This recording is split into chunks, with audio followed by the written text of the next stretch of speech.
Assalamualaikum warahmatullahi wabarakatuh. Perkenalkan, nama saya Awang Yulia Supardi. Saya dari SD Negeri 1 Jipangan, Boyolali. Di sini saya akan menyampaikan video pembelajaran uji kinerja guru profesional dari LPTK UIN Negeri Salatiga. Selamat menyaksikan. Siap berdoa mulai.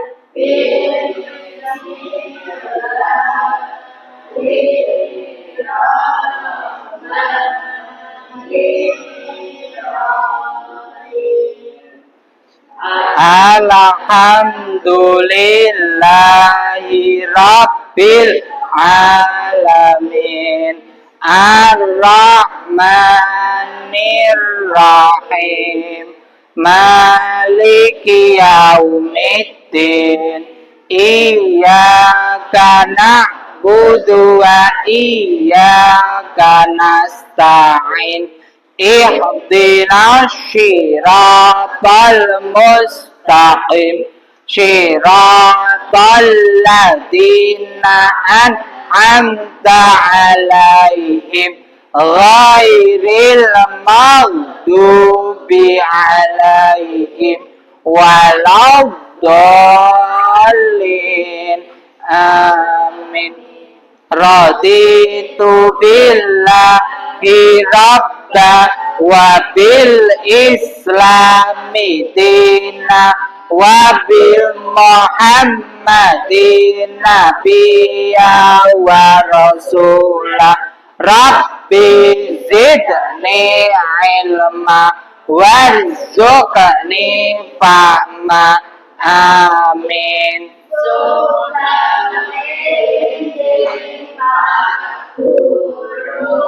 Sugeng Enjing putra-putra, Assalamualaikum warahmatullahi wabarakatuh.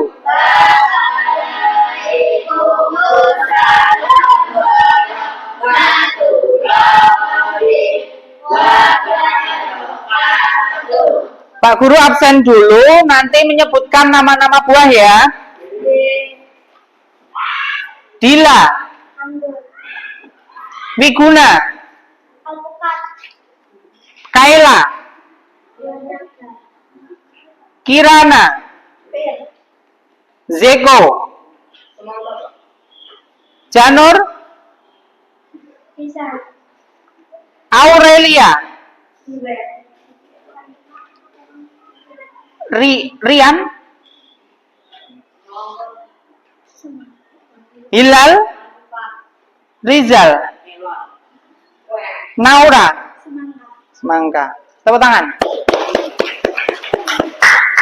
Tepuk 5S, ayo. Tepuk 5S. Bila bertemu tangan bersama, lalu ucapkan salam kepadanya.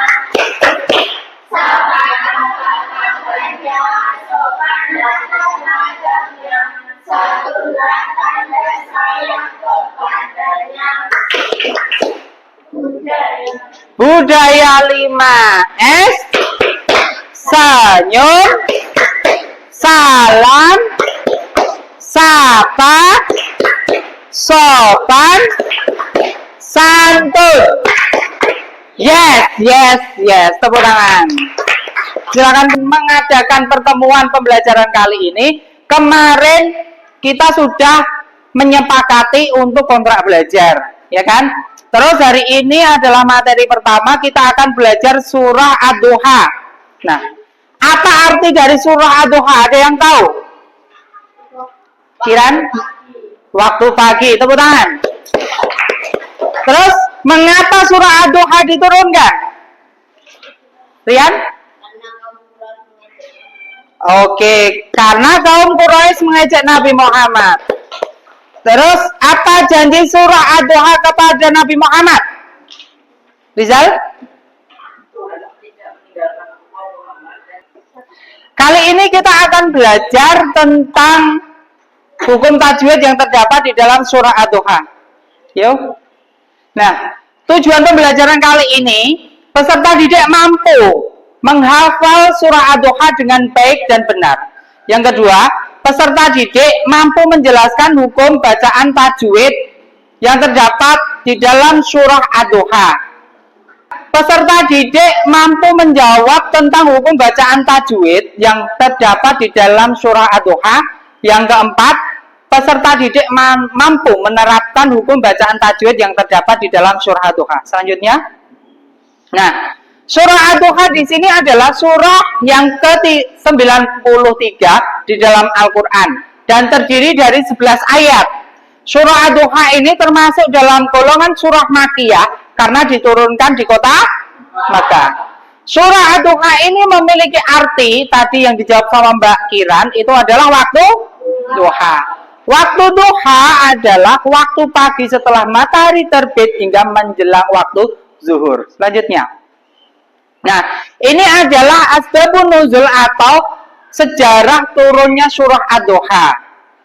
Nah, untuk Mbak Cantika bisa dijawab untuk histori. Nih, menanggapi. Ini nih, ya, menurut riwayat. Kelihatan toh? Menurut riwayat, beberapa waktu sebelum turunnya surat Ad-Duha, wahyu kepada Nabi Muhammad SAW sempat terhenti. Periode ini dikenal sebagai fatrah, yakni masa di mana tidak ada wahyu yang turun. Pada saat itu, Nabi Muhammad sangat sedih dan khawatir bahwa Allah telah meninggalkannya atau marah kepadanya.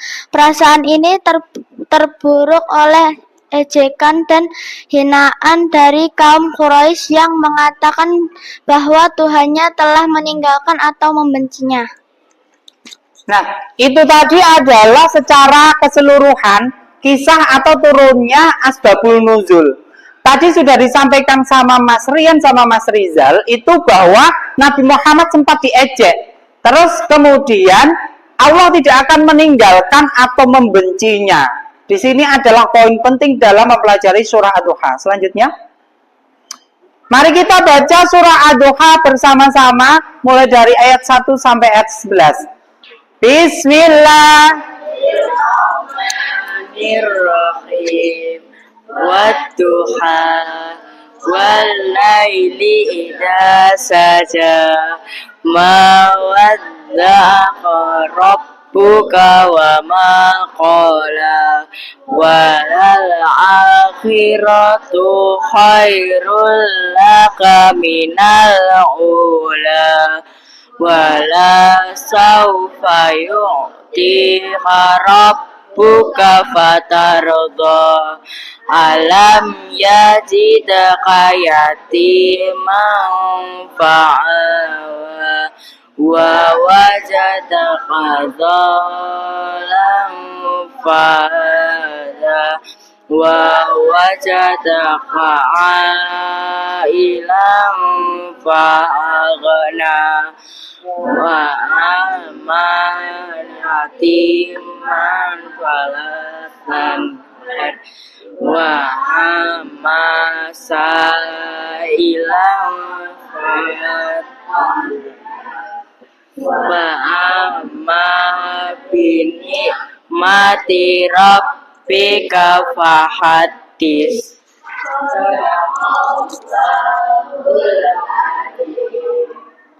Nah, ini adalah surah Ad-Duha dari ayat 1 sampai ayat ke-11. Ini adalah bacaan tajwid yang terdapat di dalam surah Ad-Duha. Ayat yang pertama, Wadduha. Di sini ada mad tabi'i dan alif lam. Nah, di dalam ayat pertama ini hanya ada dua hukum bacaan tajwid di dalamnya. Selanjutnya, ayat kedua, walaili idza saja. Nah, di sini ada apa saja?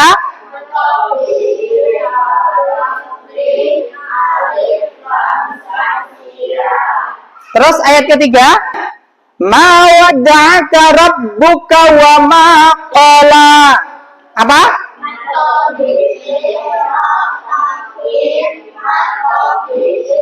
Nah, ra tahim di sini adalah tebal ya.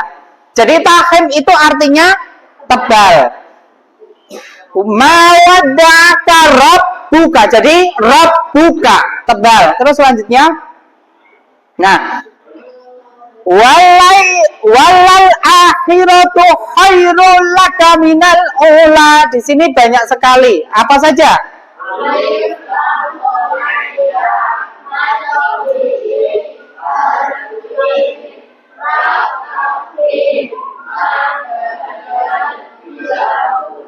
Nah, bila gunah itu adalah idgham bila gunah.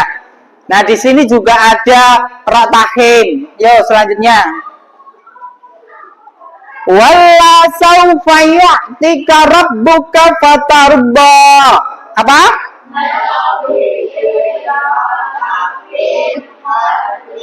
Nah, harfin.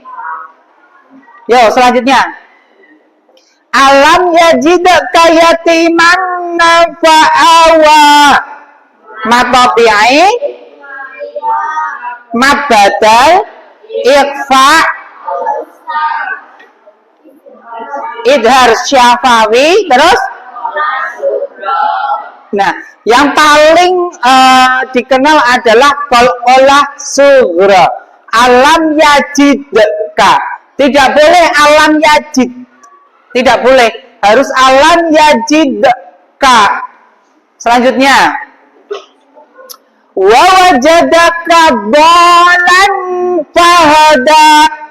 Ada matobi'i, ifa ausad, mat lazimul faqal. Selanjutnya, wa wajadaka ailan fa'agna. Ada mat wajib mutasil. Nah, di sini mat wajib mutasil itu harus dibaca berapa harokat? 6 harokat atau 3 alif. Terus, selanjutnya. Nah, ini ayat yang ke-9. Fa'ammal yatima fala taqhar. Terus, ada matobi'i, qalqalah,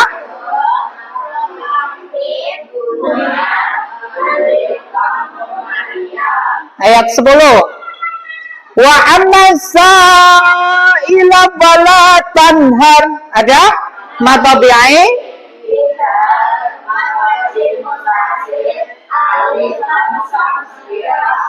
guna. Terus ayat ke-11. Wa amma bi ni'mati rabbika fahaddits. Nah, ini adalah hukum bacaan tajwid di dalam surah Ad-Duha. Selanjutnya. Nah, pesan pokok di dalam surah Ad-Duha. Kita harus mengetahui apa itu pesan pokok di dalam surah Ad-Duha. Ayo, Mbak Devi bisa disampaikan? Pesan pokok surah Ad-Duha, Allah tidak pernah meninggalkan Nabi Muhammad SAW. Surah ini diturunkan untuk menghibur Nabi Muhammad SAW ketika beliau merasa sedih karena wahyu yang bisa beliau terima tiba-tiba berhenti untuk sementara waktu. Allah menegaskan bahwa Dia tidak pernah meninggalkan Nabi Muhammad SAW dan tidak marah kepadanya. Janji kebaikan di masa depan. Allah berjanji bahwa masa depan Nabi Muhammad SAW akan lebih baik daripada masa lalu. Ini berarti bahwa perjuangan Nabi dalam menyebarkan Islam akan mendapatkan hasil yang baik penuh dengan keberkahan. Perintah untuk bersyukur dan berbuat baik dalam ayat-ayat terakhir Allah memerintahkan Nabi Muhammad SAW untuk tidak berlaku keras kepada anak yatim dan tidak menghardik orang yang meminta-minta. Selain itu, Allah mengingatkan untuk selalu menceritakan nikmat yang telah diberikan Allah sebagai bentuk rasa syukur. Nah, itu tadi adalah pesan pokok. Jadi, yang paling utama di sini dijelaskan bahwa janji kebaikan di masa depan. Allah berjanji di masa depan Nabi Muhammad akan lebih baik daripada masa lalu. Tadi kan diejek sama siapa? Kaum Quraisy. Terus di sini juga ditekankan bahwa perintah untuk selalu apa? Bersyukur dan berbuat baik. Selanjutnya. Nah, pesan moral yang terkandung di dalam surah Ad-Duha. di sini kita harus bersikap sabar, tetap percaya kepada Allah, bersikap baik dan bersyukur. Di dalam surah Ad-Duha itu mengajarkan kita untuk selalu bersyukur dan percaya bahwa Allah akan melindungi kita. Jadi jangan pernah takut bahwa Allah meninggalkan, itu tidak pernah. Allah akan selalu melindungi kita. Selanjutnya. Nah, kesimpulan di dalam surah Ad-Duha mengajarkan kita untuk tetap berprasangka baik, selalu bersabar, dan tidak mudah menyerah dalam menghadapi kesulitan. Surah Ad-Duha ini menekankan pentingnya sikap peduli terhadap orang lain dan senantiasa bersyukur atas nikmat yang telah Allah berikan. Dalam penjelasan ini, surah Ad-Duha bisa membantu anak-anak untuk memahami pesan moral dalam surah Ad-Duha untuk menjadi lebih baik. Selanjutnya, nah ini adalah tugas kelompok atau LKPD, lembar kerja peserta didik kelompok. Nanti anak-anak akan menyusun yang namanya non sukun atau tanwin. Tadi kan hukum-hukumnya sudah dijelaskan sama Pak Guru. Selanjutnya anak-anak menyebutkan qolaqolah dan matobi'ai. Selanjutnya, nah yang paling utama adalah LKPD kelompok. Di sini ada namanya pohon masalah atau problem tree. Di sini ada masalah-masalah hukum tajwid di dalam surah Ad-Duha. Anak-anak nanti menjawab dan ditempelkan di sini, terus maju untuk mempresentasikan hukum apa saja yang terdapat di dalam surah Ad-Duha. Selanjutnya, nah ini Pak Guru sudah membagi menjadi beberapa kelompok. Jadi nanti anak-anak mengerjakan sesuai dengan kelompoknya masing-masing. Selanjutnya, nah, untuk menjadi pengingat kita semua, keteladanan di dalam surah Ad-Duha tadi mengajarkan untuk apa saja? Ini apa? Selalu bersabar,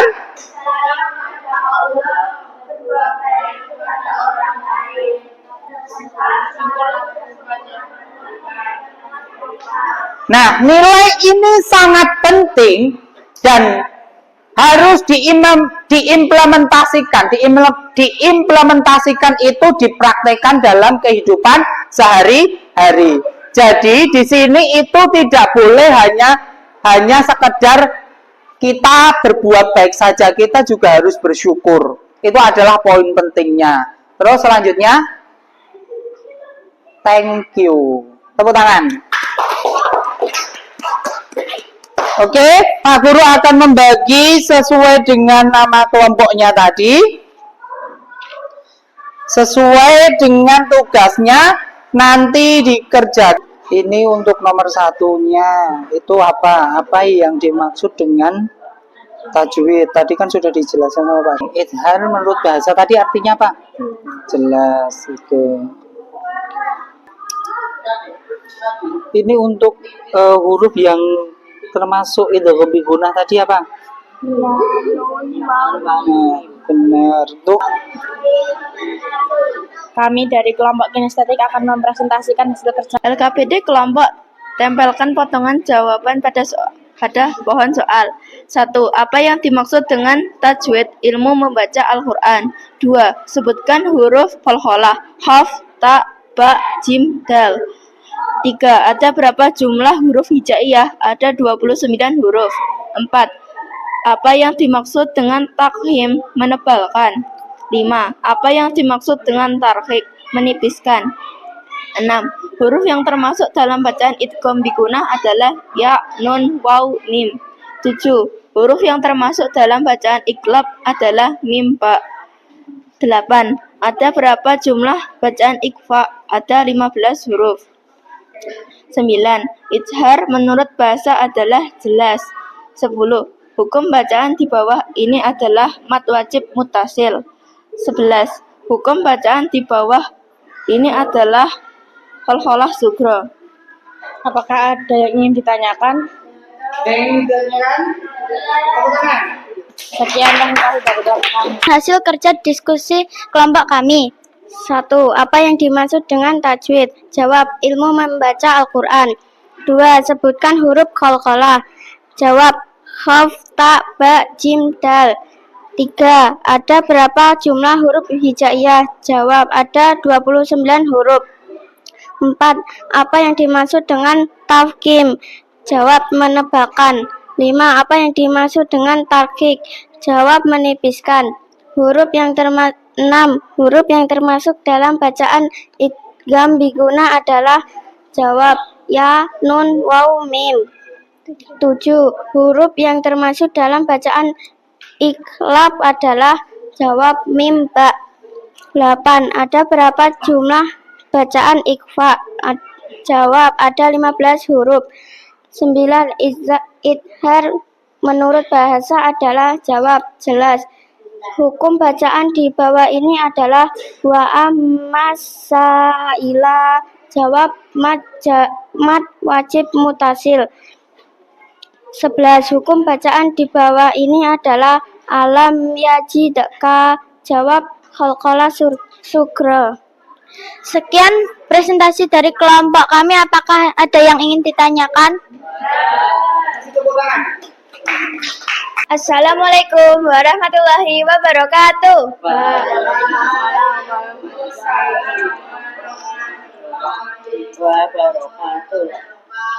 Perkenalkan, kami dari kelompok visual akan mempresentasikan hasil diskusi kelompok kami. Sebelumnya, perkenalkan nama anggota kami, Mbak Janur, Mbak Sinta, Mas Rizal, dan Mas Hilal.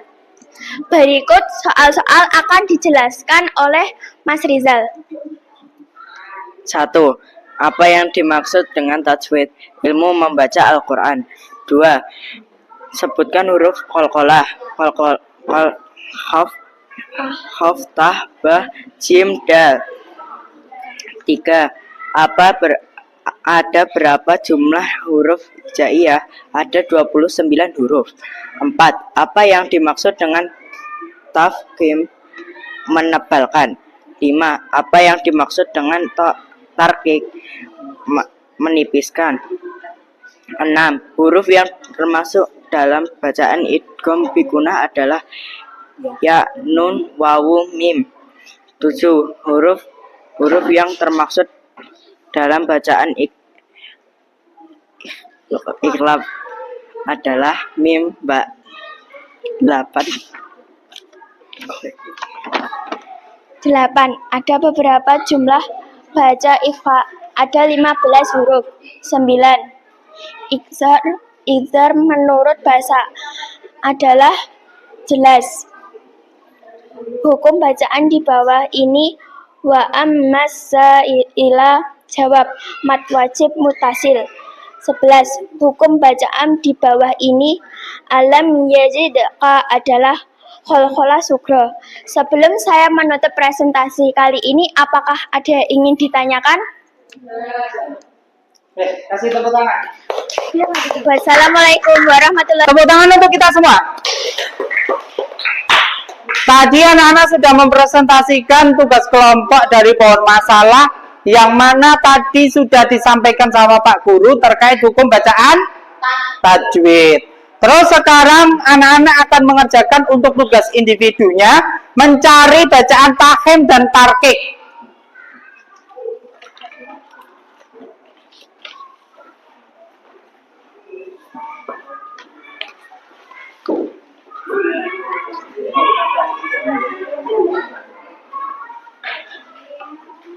Pak Guru memberi waktu 10 menit untuk mengerjakan mana bacaan tafkhim dan tarqiq di dalam surah Ad-Duha.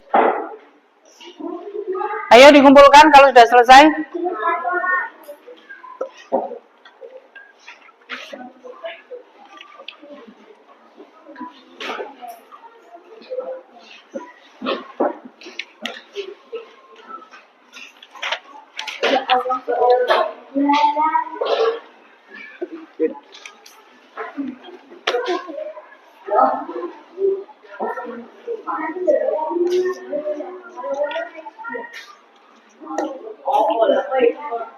Tadi anak-anak sudah mengerjakan LKPD baik kelompok maupun individu, dan individu tadi anak-anak sudah memilih mana bacaan tafkhim dan tarqiq, ya kan?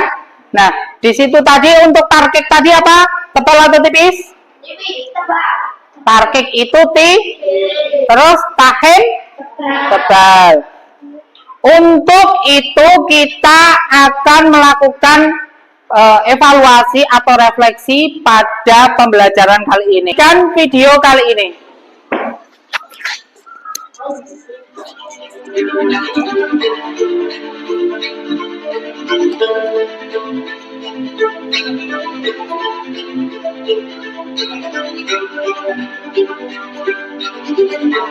أعوذ بالله من الشيطان الرجيم بسم الله الرحمن الرحيم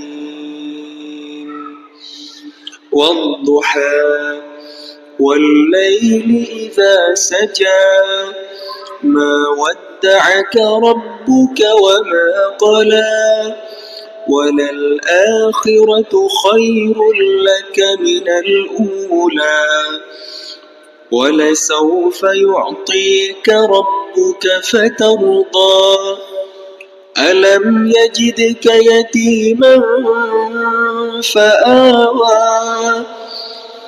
ووجدك ضالا فهدى ووجدك عائلا فأغنى فأما اليتيم فلا تقهر وأما السائل فلا تنهر وأما بنعمة ربك فحدث. Nah, itu adalah cara membaca surah Ad-Duha yang baik dan benar. Jadi, harus sesuai dengan hukum bacaan di mana itu dibaca tipis dan di mana itu dibaca tebal. Nah, pada pertemuan kali ini kita belajar surah Ad-Duha. Bagaimanakah perasaan anak-anak? Apakah menarik? Ada yang mengalami kesulitan? Tidak. Tepuk tangan untuk kita semua. Kita sudah selesai dalam mempelajari bagaimana cara membaca surah Ad-Duha dengan baik dan benar dan bagaimana hukum bacaan serta pesan pokok yang terdapat dalam kandungan surah Ad-Duha. Kita kemasi pembelajaran kali ini, kita tutup dengan membaca hamdalah bersama-sama. Untuk ketua kelasnya disiapkan. Siap, berdoa mulai. Bismillah.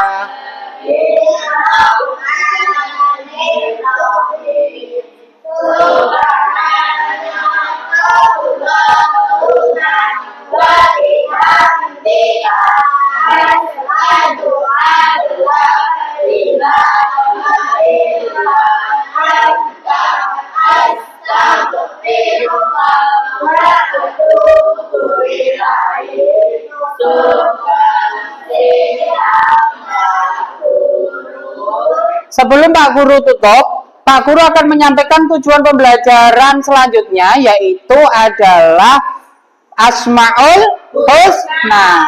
Kita akan belajar Asmaul Husna dalam pertemuan selanjutnya atau minggu depan. Jadi jaga kondisi anak-anak, jangan main hujan-hujanan karena saat ini sedang musim hujan. Sekian dari Pak Guru, kita akhiri. Wassalamualaikum warahmatullahi wabarakatuh.